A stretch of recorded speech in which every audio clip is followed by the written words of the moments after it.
এবার অন্যদের সাথে আমাদের পার্থক্যটা কোথায়? অন্যদের সাপোজ যদি কোথাও থেকে 10 টাকা অর্থায়ন আসে, তো সেই 10 টাকা থেকে প্রোগ্রামের জন্য ব্যয় হবে কয় টাকা? 2 টাকা।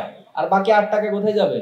পকেটে চলে যায়। ডানের পকেট, বামের পকেট, পিছনের পকেট। কিন্তু ছাত্র শিবিরের বাস্তবতা হচ্ছে কোথাও যদি 10 টাকা একটা প্রোগ্রামের জন্য বরাদ্দ হয়, সেখানে যিনি ওই টাকা মেইনটেনেন্সের দায়িত্বে থাকেন, তিনি নিজের পকেট থেকে আরো 2 টাকা দিয়ে সেটা 12 টাকা হয়। ছাত্র শিবিরের এত বড় প্রোগ্রামগুলো কিভাবে বাস্তবায়ন করেন? আপনাদের অর্থের উৎস কি? আমার মনে হয় এটা এর আগে কিছু ভাইরা বলেছেন। তো আমাদের অর্থের উৎস এবং অর্থ কোথায় ব্যয় করতে হয় সবকিছু আমাদের সংবিধানে স্পষ্টভাবে লেখা আছে। আপনাদের সুযোগ থাকলে একটু পড়ে নেবেন। তো অর্থের উৎস হচ্ছে আমাদের জনশক্তিরা দান করে। কেন্দ্রীয় সভাপতি থেকে শুরু করে একেবারে ইউনিট পর্যন্ত, একজন কর্মী পর্যন্ত যারা আছে তারা সংগঠনকে দান করতে হয়।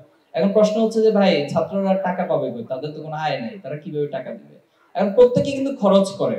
আমার কাছে মনে আছে যখন ক্লাস 1 এ ভর্তি হইতাম তখন আম্মুর কাছে 5 টাকার জন্য বসে থাকতাম যে 5 টাকা দিতে হবে, কারণ এই না হলে স্কুলে মাদ্রাসা যাবো না, এরকম একটা বায়না। আপনারা ধরেন নাকি?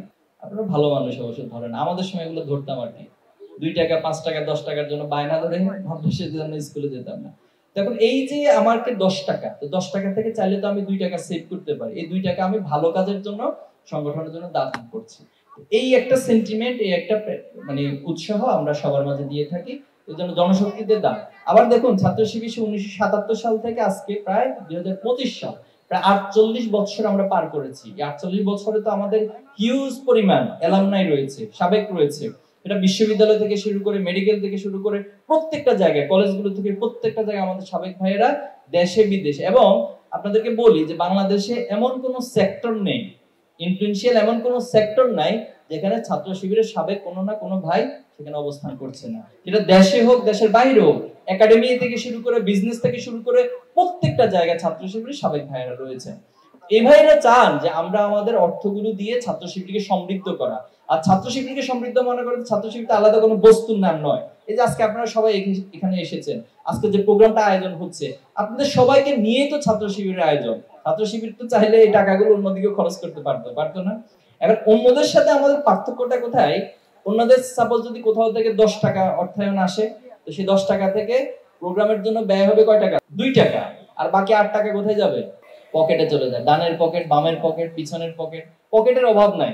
আর এখন তো কিছু মোবাইল মানে প্যান্ট পাওয়া যায়, তো এখানে আরো বেশি পকেট। তো এই জন্য বিভিন্ন পকেটের হকাদাই করতে গিয়ে আসলে যেটা আসে সেটা বাস্তবিক জায়গায় খরচ করতে আর খুব বেশি থাকে না।